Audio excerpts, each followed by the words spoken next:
आपको तेंजन की असलियत पता है? और उसका प्रेजेंट गेटो या फिर किंजाकू से क्या कनेक्शन है? ये स्टार प्लाज्मा वेसल क्या होता है? और ये सब कलिंग गेम से कैसे कनेक्टेड है? और सबसे बड़ा सवाल कि एक्चुअली कलिंग गेम होने के पीछे का असली मकसद क्या है? साथ ही अगर तेंजन इतनी पावरफुल है तो वह फिर सबकी मदद क्यों नहीं करती? अगर आपको ये सब नहीं पता तो आइए बताता हूँ। जेजेके का नया एपिसोड आ चुका है जो कि ऑनेस्टली एक इंटरटेनमेंट से ज्यादा मैथ क्लास जैसा फील हुआ।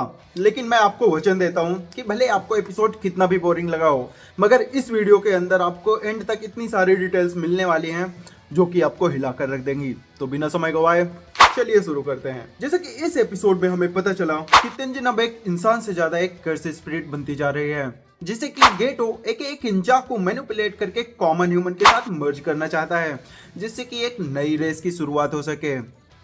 अभी नहीं समझ में आया?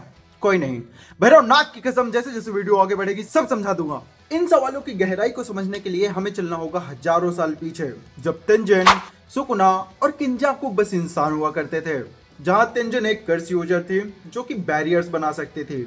हाँ, तेंजन की पावर ऑफेंसिव नहीं बल्कि डिफेंसिव है, और इसी से हमारे क्वेश्चन का आंसर मिल जाता है कि तेंजन किसी की सामने से फाइट में मदद क्यों नहीं करती, क्योंकि उसकी पावर्स ऑफेंसिव हैं। और सच तो यह है कि जितने जुजुत्सु सॉर्सरर अभी जिंदा हैं वो तेंजन की वजह से ही है और उसकी बैरियर की प्रोटेक्शन की वजह से ही है, नहीं तो सबके सब कब का मर चुके होते। उस समय का सबसे इविल इंसान नारीतोशी कामो, जो कि आज किंजाकू के नाम से जाना जाता है, वो तेंजन से लड़ाई करता है और उससे हार भी जाता है, मगर वह मरता नहीं, क्योंकि शायद वो भी तेंजन की तरह इमोर्टल है। फर्क बस इतना है कि तेंजन को हर कुछ समय में एक नया वेसल चाहिए होता है जिससे कि वो अपनी बॉडी स्विच कर सके। जैसे कि तेंजन हर 500 साल में एक स्टार प्लाज्मा वेसल के साथ में मर्ज होती है, जिससे कि उसकी बॉडी यंग और स्टेबल रह सके।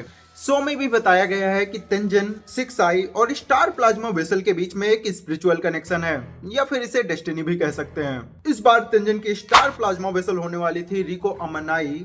अगर आपको याद हो तो गेटो और गोजो को उनके पास्ट में एक लड़की को प्रोटेक्ट करना होता है जो कि होती है स्टार प्लाज्मा वेसल रिको अमानाई, मगर तोजी फोशिगोरो उसे मार देता है। और यही वो मोमेंट था जिसने सारे जुजुत्सु वर्ल्ड को चेंज करके रख दिया। रिको के मरने की वजह से तेंजन उससे मर्ज नहीं हो पाता, जिससे कि उसकी बॉडी डिसफंक्शन करने लगती है। और तेंजन ये शो में बोलता भी है कि वह रिको से सिंस मर्ज नहीं कर पाया, इसीलिए वह more of a curse energy में तब्दील होने लगा है। और यहीं से शुरू होता है किंजाकू का इविल प्लान। किंजाकू चाहता है कि वो तेंजन को कॉमन लोगों के साथ में मर्ज कर देगा, उन लोगों के साथ में जिनको किंजाकू ने कर्स स्पिरिट प्रोवाइड की है, और इस मर्जर से एक कंप्लीटली नई रेस का जन्म होगा। मगर सवाल यह है कि तेंजन तो केवल स्टार प्लाज्मा वेसल के साथ में मर्ज हो सकता है, तो फिर किंजाकू उसको नॉर्मल लोगों के साथ में मर्ज करने की बात कैसे कर रहा है?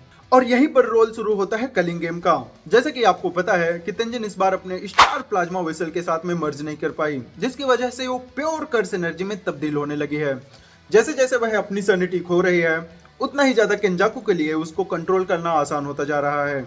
ऊपर से अब किंजाकू के पास में गेटो की कर्स मैनिपुलेशन टेक्निक भी है, जिससे कि वह तेंजन को आसानी से अब्सॉर्ब कर सकता है। मगर एक मेन प्रॉब्लम है कि उसके पास में इतनी कर्स एनर्जी है ही नहीं जिससे कि वो इस मर्जर को अंजाम दे सके।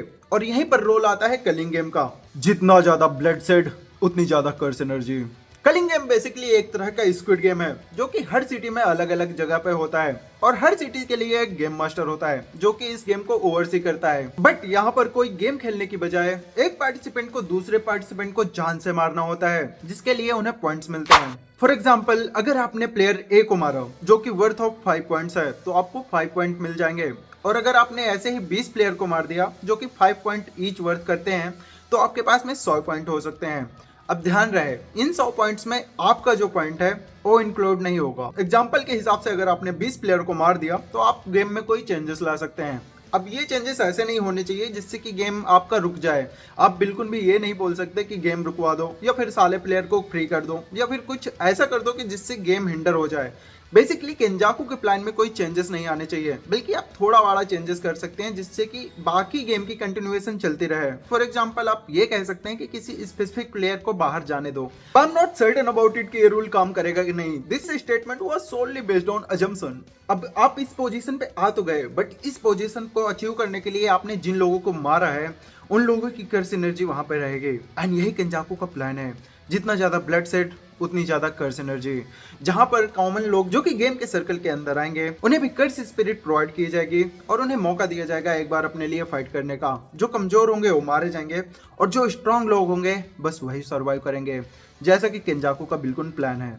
और ये सब गेम खत्म होने के बाद में उसके पास में इतनी कर्स एनर्जी होगी ताकि वो इस मर्जर को अंजाम दे सके, जिससे कि पूरी एक नई रेस का इजाद होगा और उनका राजा केंजाकू होगा, या फिर उसे ऐसा लगता है। ऑब्वियसली वी नो दैट ऐसा नहीं होने वाला है। और इसके आगे की स्टोरी आपको चाहिए तो प्लीज डू कमेंट डाउन और make a video on that as well, because I have started reading it actually.